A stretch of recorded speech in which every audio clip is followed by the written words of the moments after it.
Hey everybody, Al Puglisi Trains. This is my buddy Paul Barnes. How you doing, Paul? Hey, how you doing?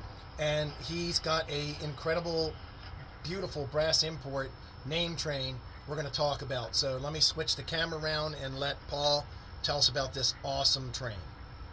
All right, Paul, tell us whatever you want about this train. Okay, sure. Well, what we've got here is we've got two of B&O's more famous name trains here. Okay. On the outside track over here, you've got the Royal Blue with locomotive number 5304. Mm-hmm. And then over here, you got the P7D with number 5302. That's the Cincinnatian. Correct. And you notice the two stream styles of designs here. Because you got the Cincinnati, and as you mentioned here, right. The Royal Blue is over here. Okay. And the 5304 was one of only a handful of locomotives in the country to wear two different stream styles. It wore this one in the late 30s, and then this one here, with the Cincinnatian, came around in the 40s. Alrighty. All right, I'm getting a full shot of the Cincinnatian here so folks can see it. Do you want to pull the Royal Blue a little forward so they can get a shot of the whole locomotive? Yeah, sure.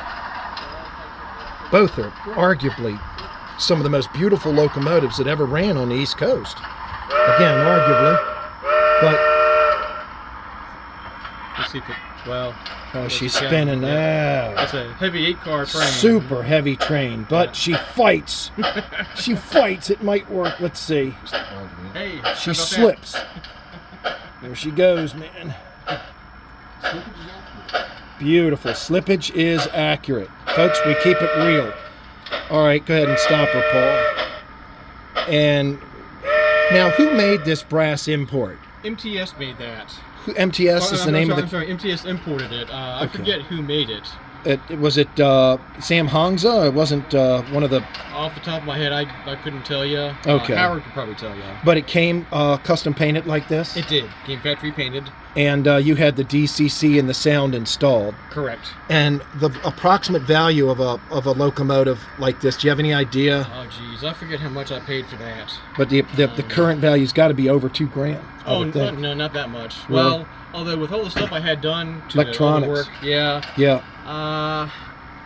I would guess. I would say maybe 1,200, 12 to 1,500. I would say off the top of my head.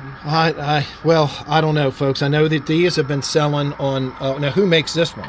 That one is Key. Okay. And I believe that's some Hongza. I've seen these selling for $1,900. Really? With no electronics. So on brasstrains.com. So I paid a lot less for that. I know, but I'm just saying they're not cheap, and I know for a fact this thing is probably north of $2,000. Yeah. They're very hard to find, and they're beautiful, but this isn't a discussion about the current pricing or anything. Now, who made the cars? Cars are also imported by MTS. Okay. Same manufacturer who made the locomotive made the cars. Wow. Let's back this one up so we can show the folks the cars, each one, and talk about them. Excuse me.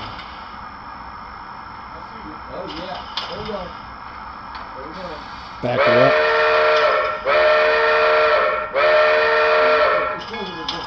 Now, folks, the reason we're not going to run this train today on the layout is we're getting the bugs out, and we need to see if the locomotive is going to pull it. If it doesn't, we're going to weight down the locomotive, do what we need to do. We want to make sure all the cars are taken care of and properly hooked up, but I wanted to show you this train in its entirety so you could see it. And then when we get it running, obviously we'll have a part 2 of this Royal Blue train running on the layout. All right, Paul, let's talk about the first car.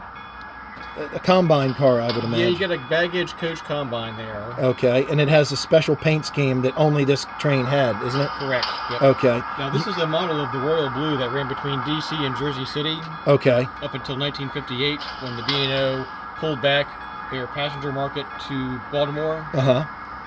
But this train actually ran for many years between those two endpoints. Now, these cars are not available in plastic. They are not available. They're only available in brass. Correct. Yep. At this time. Only this one manufacturer made it. Right. They're very hard to find.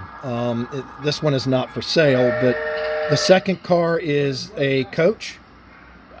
Well, I believe it's actually a food bar coach. Okay. Okay. They had a full dining car, which we'll get to in a couple cars. Okay. But they also had a couple coaches that had snack bars in there. Wow. B&O did that to kind of cater to the coach passengers without, not having them to go to the full dining car.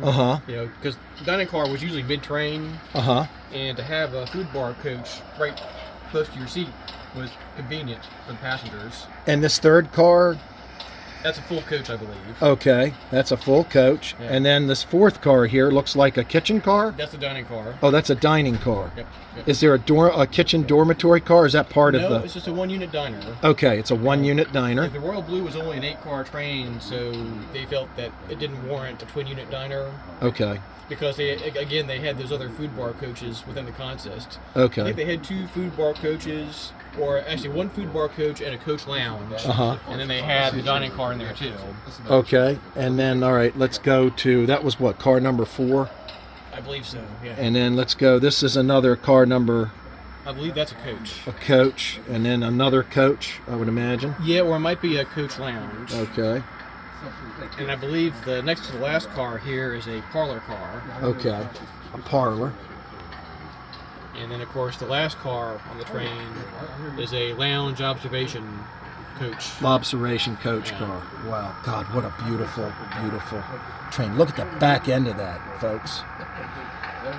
And again, when we get this train running on another episode, we will post it. But, folks, the history of this train is just remarkable. Paul, I really appreciate the history on it. Thank you. Glad to share it. And your model that you're sharing with us today is beyond exquisite. Thank you. It's folks, a lot of people collect these just to display them. But we're going to be running this on a future episode. Thanks so much for watching. And please hit the subscribe button and check the ring button to be notified when we post these videos. Thanks so much for watching.